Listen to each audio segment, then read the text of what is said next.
Hey, I'm so glad you're here. Welcome to Get Honest, the podcast designed to help you cultivate a simple yet authentic life of faith. In every episode, I'm going to talk about real life topics, so it's bound to get messy sometimes. But we're going to do our best to navigate those times and topics with grace and with truth. It's time to dive deep and find out who you really are. It's time to live in the freedom that God meant for you to live in. Thank you for joining me today. It's time to get honest. Hey, I'm so excited. This is episode 1, and we are going to talk about a lot of things today. But one of the things I wanted to do was give you a little background on myself and then the way that this podcast came into being. And I figured for episode 1, I would just get honest about those things. And it's funny because if you knew me as a little girl, there were many, many things that people would have described me as, but honest may not have made it into the list. And it wasn't that I was like some kind of really bad liar, but I wanted the approval of people so bad that I would have done and said just about anything to get it. And that means sometimes I would stretch the truth, which is the same as lying, which is not being honest. One of those stories I can tell you from my childhood, I was probably 6, maybe 7 years old. I got up into our medicine cabinet where we, at that time, had iodine, which is the little orangish yellow liquid that doctors or surgeons will put on an area before they cut it open to sterilize the area. And so I don't know, back in this dates me a little bit, but in the early 80s, people just had that in their medicine cabinet, only we called it monkey blood. And I'm not sure if I was fascinated with it more because it was called monkey blood or because it was just colorful and it kind of had a smell to it. I don't know. I just loved this stuff. And so every time I got some kind of a cut, it was like, oh, yeah, I need some iodine on that and a Band-Aid, of course, because every child needs a Band-Aid on a cut. One day I just wanted to play with the iodine. I don't know. I just thought it was cool. So I went after the monkey blood and, well, I spilled it. I spilled it everywhere. And I started cleaning it up and I tried to clean up my mess the best that my little 6-year-old self could clean it up and put it back up in the cabinet. Probably it still had iodine on the bottle. I thought, oh golly. And of course it got on my hands. I leave and later on I'm doing whatever and mom comes to me and she's like, girls, who got in the iodine? Who got in this mess? And I'm just going, well, golly, it wasn't me, and as I'm saying it wasn't me, I'm showing my hands with iodine all over them, right? And oh my gosh, but I didn't want to get in trouble for messing with the iodine, but I just thought it was so cool. There we go. So this is the pattern I started as a child. There are many, many more stories about how I wasn't being truthful. I mean, it obviously didn't take my mom long to figure out which of her 2 children had gotten into the iodine after she looked at my hands and saw that it was still there. This is just one of the many antics of Christy as a child who got in trouble and often did not tell the truth when being confronted with whatever thing I had probably done. It wasn't that my parents were really difficult to please or something like that. It's just that I so badly wanted their approval. And my mom had shared a story with me. I was too young to remember. But when I was 3 years old, my sister was diagnosed with leukemia. And she was only 5 years old. And so for my parents, having a child with that diagnosis, this was a huge, scary thing. Finding out that a child has cancer is a very scary situation for a family. And both of my parents were going to every doctor's appointment, and she was having to go to Houston. We lived in Dallas area, and she was having to go to Houston every week. With both of my parents flying, I would end up having to stay with my grandma or other friends. And my mom said that what she noticed is I started to feel basically discarded, overlooked, not as important, not as loved as my sister. And I must have said some things to indicate that. And this is all kind of conjecture because my brain does not remember when I was 3 feeling that way or when I was 4 feeling that way. But it would make sense why, if I felt maybe like I was not as loved, that I would need to do more or try harder to be loved. So I had good parents and a good home, but I really was bent on the approval of man. And then I also wanted the approval of God. From the time I was 2, we were in church and I learned about God and I loved God and I wanted him to be happy with me. That's just the way that I am bent, is I want people to be happy with me. And I will go to great lengths to make sure that they are, which has cost me a lot in this life to live that way. So fast forward a few more years, and I'm about 8.5 years old. My parents are arguing more at home, and I know that it's not okay. It really bothered me. It really hurt me to hear them arguing. And they didn't argue a lot in the house, but a few times, especially towards the end of their marriage, I would hear them. I remember one time running in as a child, and I was probably about 8 years old, and they were fighting, and I just went in and I was just screaming, just shut up, just shut up. It was so traumatizing for me to hear them argue and say ugly things to each other, because that's just not who either one of them were to me. Shortly after that, my little 8.5-year-old world was shattered when my dad announced that he was leaving. And we were actually home that day from school. I guess it was probably a weekend. And he got his suitcase and he walked out the front door and announced that he was going. And I'll never forget, I attached myself to his leg. I just wrapped my arms and my legs around his leg as he was trying to walk away, begging him, Daddy, please don't go, don't go. And he actually had to reach down and unlatch me from his leg in order to get in his truck and drive away. And I just watched him get in his truck and drive away. And for a little girl, that was a very defining moment.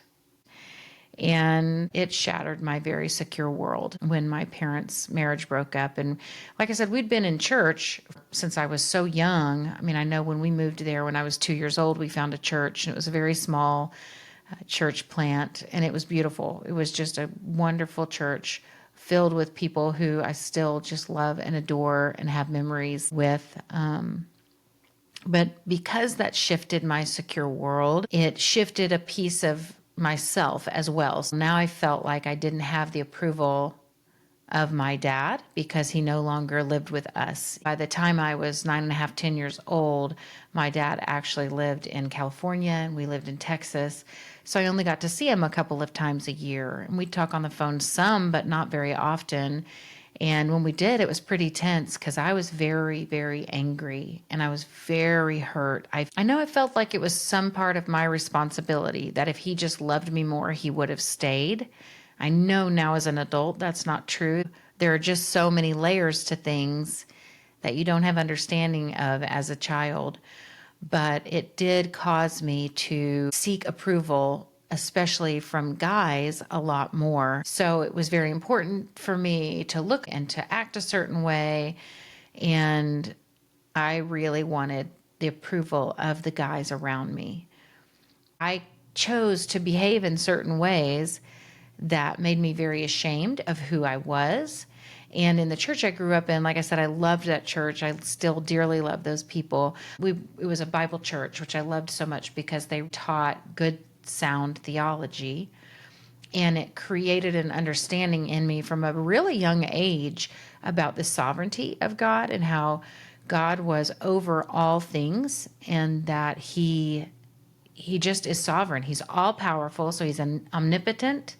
And he's omnipresent. He's with me all the time, and he's sovereign over all of life. Those are just foundational things that, I was so blessed to have growing up. But as I got older, the youth group changed, our leadership changed in the church, and it became a very legalistic place. And back then in the 80s, early 90s, someone would have walked in, smelling like alcohol with pink hair and tattoos. They would have been asked to leave, which is really difficult to reconcile. That's not how Jesus loved, but that's what I was seeing as a teenager. And because of the choices I had made regarding the approval of boys and all of those things, it caused me to believe if the people at church knew who I really was, they would cast me out. I would not be able to be a part of that group anymore because I was just too broken. Therefore, if any of the guys in the youth group knew how bad I was, how tainted I was, they would not want to have a relationship with me. So I had masks, right? And you hear about this, but I did. I had Church Christy that knew how to do a Bible drill, that knew the answers to the right questions, and could be right there with everyone talking the church language. But I was so ashamed of myself that I knew I couldn't let any of those guys get too close to me, because if they found out who I really was, they wouldn't want anything to do with me. And so by that, I changed the standard of what I was looking for in a partner, because I needed a partner that was going to be at least as dirty as I was, somebody that loved God, but also had messed up to the point where we were kind of equal on that footing. And I made a lot of life choices then. I got married when I was 19. I had my first child at the age of 21. So I was still just a baby. And I got married, and there were a lot of things that came out of the desire to be approved of and loved by people instead of just God. And the same year that my parents got divorced, my mom actually found out that she had breast cancer. Again, that was another shift in our relatively secure world. Mom's sick, dad's in another state. And what does this mean? I was living in two ways, and neither of them were authentic. At church, I was letting on that I lived in this way. And in school, I was letting on that I lived this way, but I would bring Jesus into that. So with my friends, I would have conversations about Jesus. It isn't like I was trying to completely separate my life, but I just wasn't free to bring my shameful things into the church atmosphere. And again, that's so sad, because if you can't bring who you are into the church atmosphere, where can you be yourself? I wasn't trying to live two separate lives. The truth is, my identity was not my behavior, but I would have been identified by my behavior in that space had I let on to those things. I don't believe I would have been met with a lot of grace. I was living in a way that I had the approval of man, but I felt like they didn't actually know me. And I knew I couldn't possibly have the approval of God, because he did know me and he knew everything about me. And the choices I was making would not have earned his approval. And I can't tell you how many times I heard, live in such a way that you can get the blessing of God, as if there was something we could do to earn his approval and his blessing, which is pretty counter to the gospel, right? I mean, he does want our obedience. And this is the fight in our Christian life. It's a both and of, he is a holy, holy God. And he says, if you love me, you'll obey my commands. And on the other hand, at the same exact time, he says, my grace is sufficient for you. Christ's payment on the cross was enough. You are now clothed in righteousness and seated in the heavenlies. All of these things have already taken place. The moment I accepted Christ as my Savior, all of these things over here are true, that I am no longer robed in my filthy rags, but I'm robed in Christ's righteousness. I am seated in the heavenlies. And yet, it's just like Romans 7, where Paul is like, why is it that I do what I don't want to do, and what I want to do, I don't do it at all? And then he says, gosh, who's going to save me from this body of death? And then he goes, oh yeah, but praise be to God, who through Christ Jesus has already saved me. Therefore, there is no condemnation. And see, this is the tension, because I am no longer condemned before God, but my obedience still says love to him. And so there's a tension in that, and it's a palpable tension. I felt like, because of my experiences in the church, God could not be pleased with me. And he was pretty much just grumpy. He was just a grumpy God up there looking down, going, girl, are you ever going to get it together? Are you ever going to live the way you know you should live? Because I knew what was right. I was not under any deception about right from wrong. I knew what was right, and I was stuck in this pattern where I felt like I couldn't get out. I felt very trapped. And because I felt trapped, then I let Satan tell me I had to change my thinking patterns about what the rest of my life would look like, because I couldn't have a man that loved God and chased after God, because he would never want me.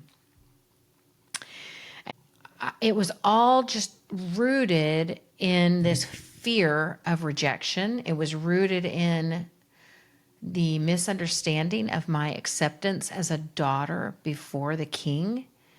And there was an orphan mentality because my mom got sick, and the diagnosis was she has at most 2 years to live.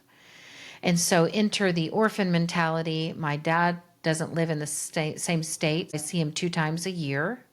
And my mom is now sick and she's dying, and we have maybe 2 years with her left. And I'm a 15-year-old girl. There was just a lot going on in that time, and I kind of took on an orphan mentality of, I'm going to be in this by myself. I'm just by myself. And thankfully, my parents spoke the truth about God, and they had said things to me like God would never leave you or forsake you. But I remember having a conversation with my mom. This was before we found out she was sick. This was when she ended up having to put our dog down because our dog was very old and not doing well. She was suffering, and we do not like to see the suffering of animals. And so we had to put our dog to sleep. And I remember sitting on my bed and telling my mom, everything I love either leaves me or dies. Like that's the narrative that came into my mind. Everything I love either leaves me or dies. And then if you fast forward over the next 15 years, it would be crazy to see how that line of thinking seems truthful as a pattern in my life. And so I was just in this hard place where I was buying into the dialogue of the enemy, and I knew I couldn't be fully who I was. Because if I fully expressed how much I loved Jesus to my friends, they may have thought, I mean, I already was pushing it, having a very sick mom and a divorced family. But then beyond that, to have the love I had for Jesus, but not be living in that way, it's just that dialogue of, you are a hopeless hypocrite. You're a hopeless hypocrite. This is all how the dishonest, I couldn't be who I was. I was afraid. I couldn't even be honest with God. Even though God saw everything, I couldn't be honest with God because, I wasn't honest with myself. That's the truth. And I don't know if I was mad at God or not. I still don't even know if I was honest about that when my mom was sick. I did not like it. I can tell you that. And I know I prayed and prayed, and I just thought, I know he can heal her, but he didn't. And so I don't know that I was mad because I accepted his sovereignty. I accepted his sovereignty as a real and true thing, but it kind of left me in this place where I didn't know how to be honest with myself about what I was feeling. Like when you beg for your mom not to die, you beg for your dad not to leave, and both of those things happen, where does that leave you? As a 15, 16, 17, 18-year-old kid, where does that leave you? And I just couldn't be honest with myself because I did have such a reverence for God that I didn't want to tell God, I'm not even sure how I feel about you right now. Do you ever even answer prayer? Were we not good enough? Did we not pray hard enough? Did we not pray in the right way? Did we not believe in faith that you were going to do it? Is this why? At that time, I didn't have the depth in my relationship with God to know he could have handled all of those questions. And if I would have sat with him in it, he could have shown me the answers. But instead, because I didn't know how to deal with all the pain I was feeling, I just shoved it all down and I didn't deal I didn't deal with the pain of losing my mom. It took me 10 years to actually start dealing with the pain of that loss. Don't get me wrong, I felt it every day, but I didn't start talking about it and dealing with it for almost 10 years, which was not a healthy that was not a healthy way for me to handle it. But again, at that age, I just didn't know what I was doing. I was doing everything I could just to survive, to make it to the next day. So how did I end up here, right? At Get Honest. When you look at the pattern of the first half of my life, honesty is not, that was not the definition of how I was living. I was not true to myself a lot because I was not even being honest with myself. There was a lot of self-deception and a lot of believing things. I would believe things and they weren't even true of myself. So I didn't know who I was. Outside of what my mom would say about me, I had no idea who I was. I did not know my identity in Christ, even though I know I had heard very theologically sound teachings on who God was and who I am in God. And the day to day watching what was happening at my church, it didn't line up. The two things didn't match. What we said we believed and how we were living didn't match. And I wasn't seeing God come in and save my mom or heal my parents' marriage. So there was just all of this doubt, but I couldn't go to church and say I was doubting God for sure. And the crazy part is I wasn't doubting God was all powerful, and I wasn't doubting that God knew what he was doing. I just was doubting that God was good.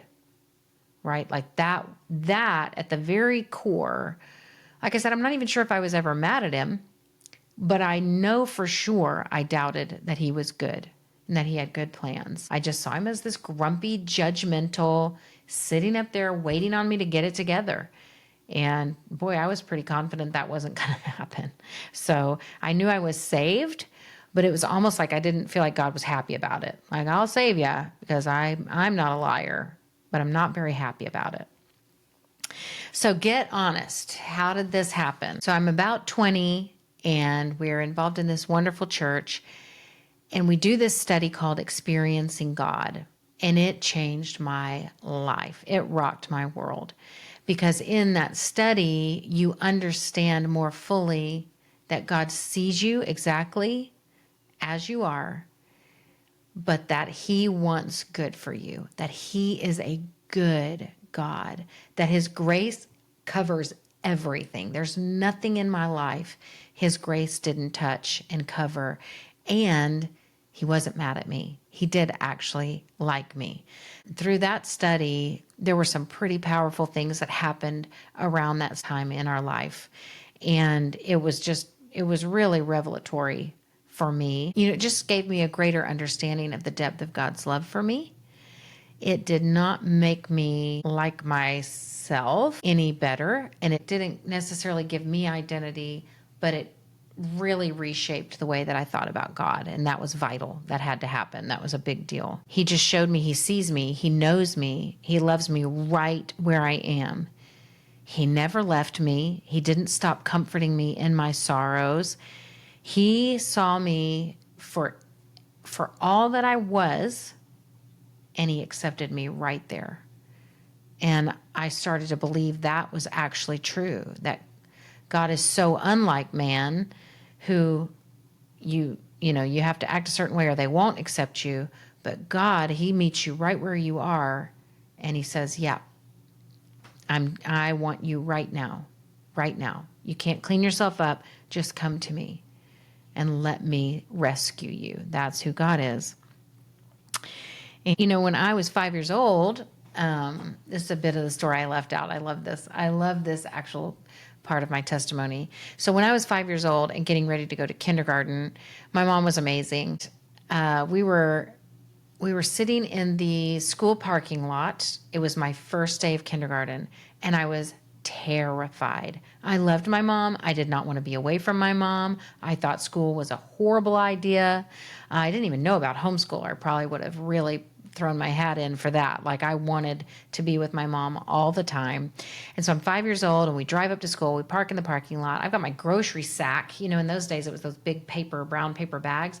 I had the big brown paper bag full of my school books, and we are getting ready to go in, and I'm just terrified. I'm terrified. And I told my mom, I want to accept Christ. And because I knew I could not go in that building and walk those halls without Jesus with me. I knew it. I was just terrified. I couldn't do it. And my mom, being the very responsible mom that she is, probably we were running a little late. She knew I needed to get to class on time, was like, sweetheart, I'm so excited about this, baby. I'm so happy for this. This is wonderful. But we need to talk about it after school. And I know she wanted me to just really fully understand what I was doing, but I couldn't. I could not walk into that building without Jesus in my heart. So I locked both of the car doors. You know, we had to reach over and lock them at that point in time. We didn't have automatic locks. And I told her, I'm not getting out until you let me accept Christ. I can't get out. And it's so funny now, because when I think about it, if that was the attitude in my heart, I had already repented before the Lord and said, I know there is no way I can do this life without you.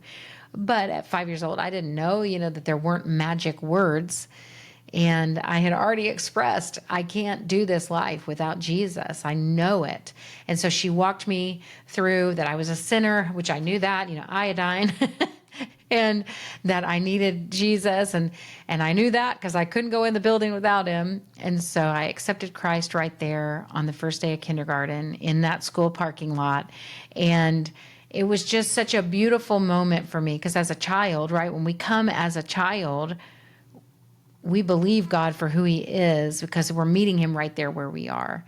And so it's interesting because he says, if you want to enter the kingdom, you must become like a little child.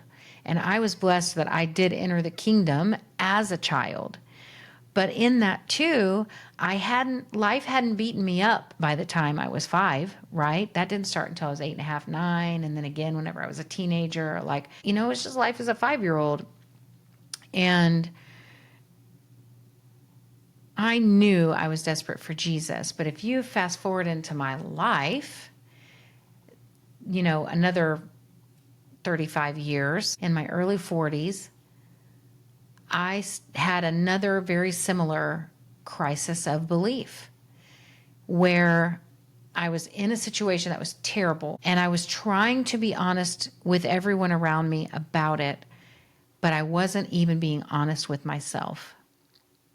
And at the same time, there were enough people that were looking from outside into the situation, making false judgments about me and about other things, that were hearing rumors and lies that were not true, but accepting them as truth. And so there was all this judgment and condemnation coming down at me. And I had already all this shame and guilt and pain. There was a lot of pain in it. And I found myself back in that spot, the same exact spot I was in when I was 5, of being like, God, I can't take another step forward without you. I am desperate and I have no way out. I am terrified and I don't know which way to go. And so, from that, I'm looking back going, my gosh, I have walked with the Lord now for 44 years. I'm 49 years old. I was 5 when I accepted Christ, and I've never stopped loving Jesus. Never. I love Jesus. No matter what my behaviors were, I loved Jesus. And I didn't ever want to hurt him, but I couldn't be honest with myself about what I was going through, because again, it felt so accusatory against God. And who accuses God? The devil. I was not trying to align myself with the devil, but in that I was also not being honest with God about what I was feeling.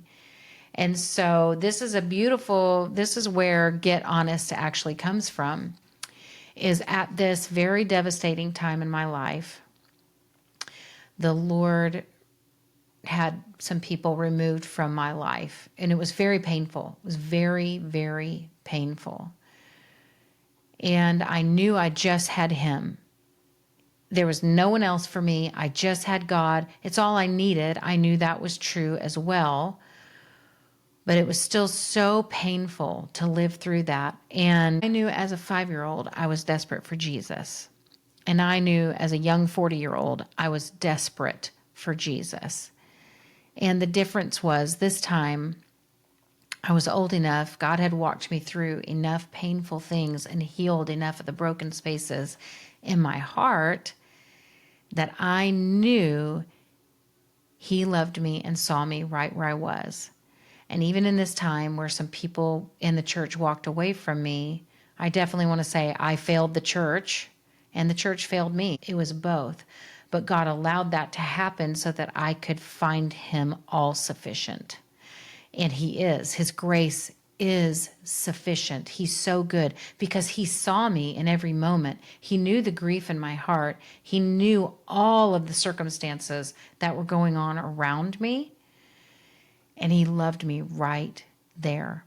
And he started bringing blessing into my life right in the midst of this shame and this sin. And it was very strange to me because I had always heard live in such a way that you can earn his blessing, right? You can be blessed by God.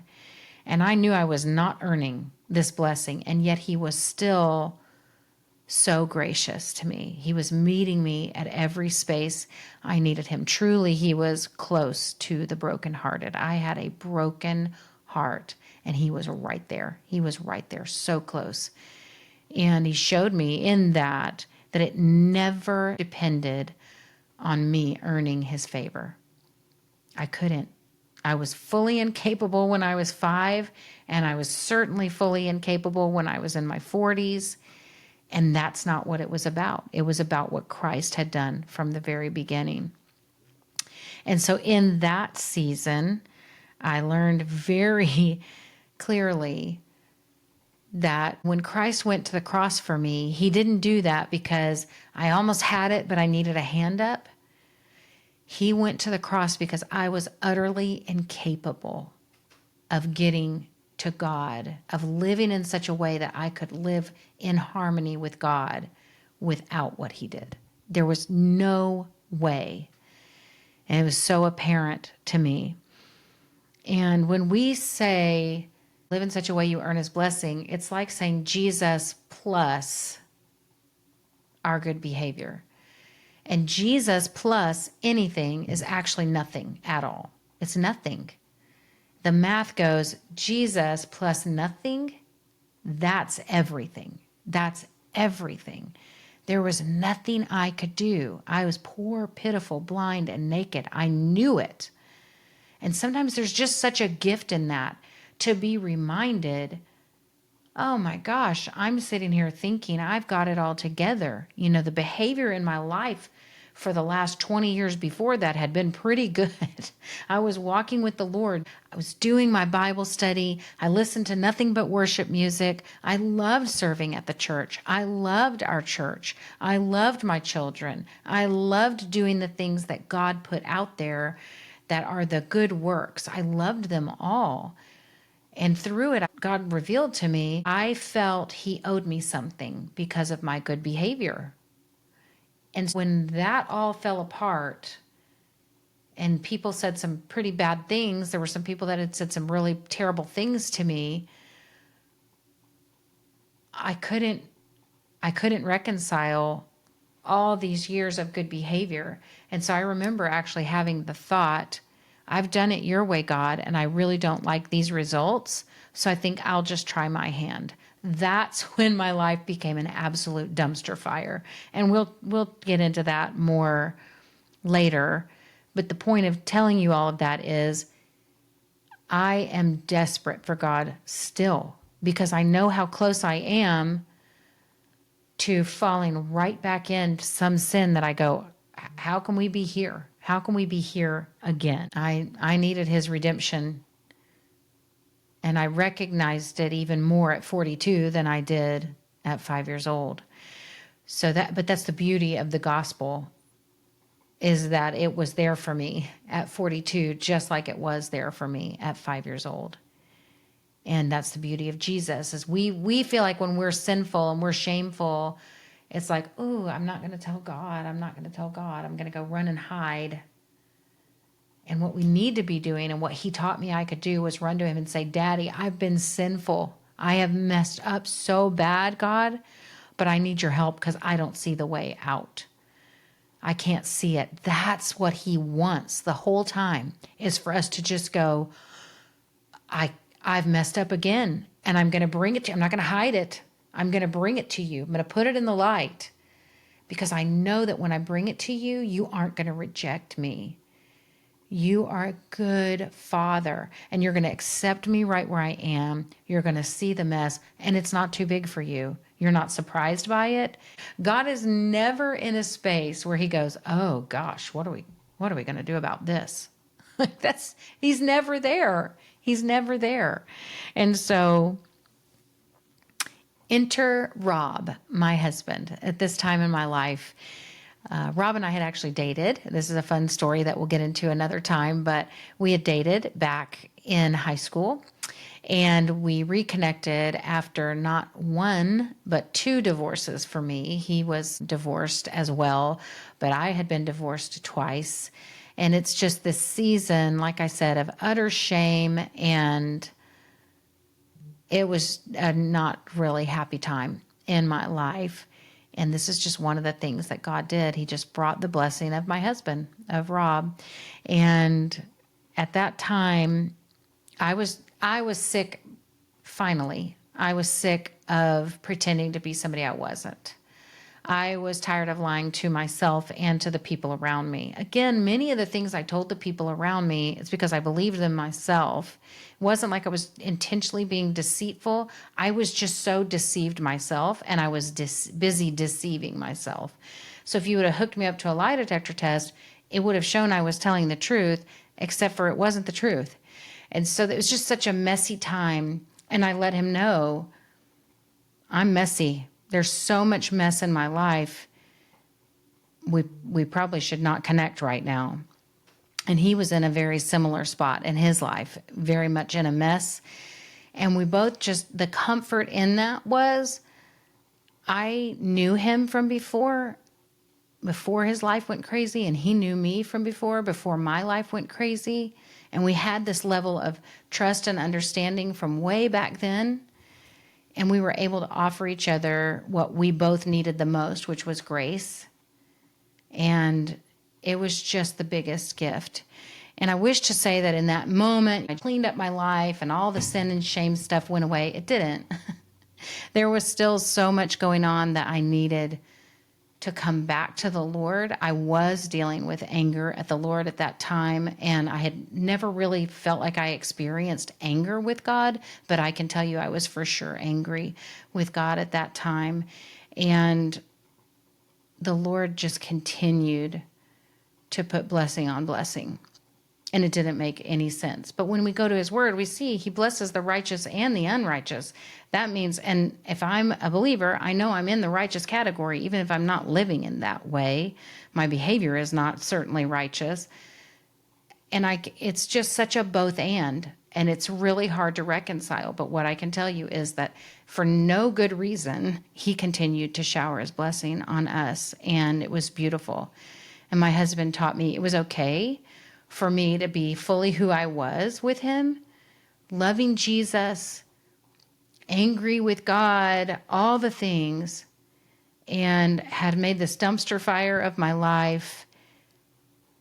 And he just loved me right there. He just loved me right where I was.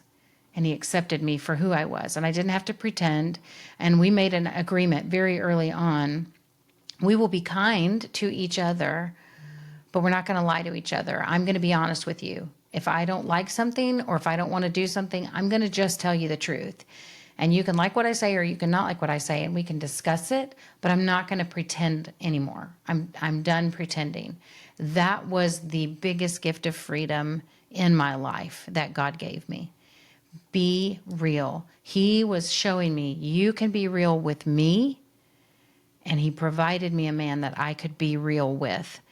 And it was staggering. So I can't wait to tell you a little bit more about that, but we don't have time in this episode. I just love that my husband looked at me and he saw past the outward stuff and he saw my heart. And he accepted me in all my failures, because there were a lot of failures as a mom, as a wife, as a lover of God. There were so many failures. And he looked past them all and looked at my heart and said, I love you and I love your heart. And it's worth it to me, which is, whew, man, both of our hearts had been torn up, but he helped me mend. And he has helped me to put a guard around my heart in a healthy way. Just like the Bible says, guard your heart, for it is the wellspring of life. And I had the life kind of stomped right out of me. And so it's beautiful. It's a restoration story, and it's ultimately the Lord's. It was God's gift. And we just celebrated our 7th anniversary, which is really fun. It's really beautiful to be 7 years in and think of him even more of a gift now than I did even in the beginning. We're going to be a work in progress forever. We're going to be a work in progress until Jesus comes back to get us, or we're no longer on the earth, because that's just the process of sanctification. But what I want to gift to you is the gift of freedom that I have found, that God gave me in just getting honest, being really raw and honest before him about what I believe, about why, if I say I believe this, my feelings and my life don't seem to line up with it. It's just this raw honesty before the Lord. And, a lot of times you'll hear these days, well, that's my truth. And so often our truth is really a lie. It's not the truth. It's just our truth. I've found myself many times going to the Lord with my truth, and then he shows me his truth. And at that moment, I get the option, the choice to believe his truth over my truth, which isn't truth at all, and reorient my life to fall under believing what he says is true to be true. And it's just a process that I have to start over really every day, probably almost every hour. But there's freedom. The truth will set you free. There's freedom in truth. I want you to look back at your life and just check and see if there's places where you haven't been honest with yourself. Maybe right now it looks like you're just so disappointed in other people, or you feel like the universe is out to get you, or you feel like God is out to get you. And just get honest in those spaces.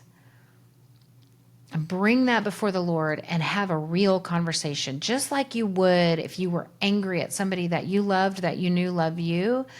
Like, just get it out there. Get your truth out there to God and let him speak his truth to that moment. And so an example of that would be when I was going through that divorce after 17 years of marriage, that I was never going to get a divorce, right? And it was just, God, I feel like you failed me in this space, because I've prayed faithfully for all these years for my marriage, and you didn't cause it to work out. That movie War Room came out, made me mad. I was mad. I would have told everyone at church, such a good movie, da da da, because I do believe the message that it shared was so good. God hears our prayers and he delights to answer our prayers. That is true. And it was such a good movie about praying and seeking God's face. But I knew the reality in my life. I had been praying and seeking God's face for over 16 years. And my marriage was falling apart. It was over. And so I had to be honest with God about that season of my life. So if you're in a season of your life where you just aren't being honest with God because you want to say the right church thing, I implore you to get honest. Just bring it all before him. He can handle it. He's not going to be mad at you. He already knows it's there in your heart anyway. So just pour it out before him and then ask him, what does he want you to know about it? What does he want you to know about what's going on right now. Where is he? Because he promises he will never leave you and he will never forsake you. Those are his truths that are true. And if you don't feel them, work at it, wrestle with him until you get to that place where you go, yeah, your word is true. And my truth is nothing. It's a lie. Look at your life and see where you're trying to do it on your own. And then just turn to him and remind yourself, I can't do this on my own. I need your help, God. And he will meet you right there. And so I just pray freedom and truth over you. I hope that something in all of this has helped you to look back at your life and see maybe places where you haven't been honest with yourself or honest with other people or honest with God. And I just exhort you to start speaking truthfully. We want to speak the truth in love, so it doesn't give you the license to just go out and blast people with your truth, even the truth. Speak with grace and in love, and be honest. Start with yourself. It starts there. Be honest with yourself and then be honest before God. And it's going to change your life. So thank you for being with me today. I can't wait to see what the Lord is going to do, and can't wait to hear about it. If you want to reach out to me, the email for this podcast is gethonestpod@gmail.com. So it's GETHONESTPOD@gmail.com. So gethonestpod@gmail.com. And send in to me, if you've got questions or concerns or an idea a topic that you want to see addressed, I would love it. I would love to hear from you. I want this to be interactive. In the beginning, I kind of wanted to do all live shows because I wanted, I want the face-to-face. I want the conversation, the interaction. And so I want to hear from you. And I really do appreciate you being with me today. Take care. Somehow, and you love me the same.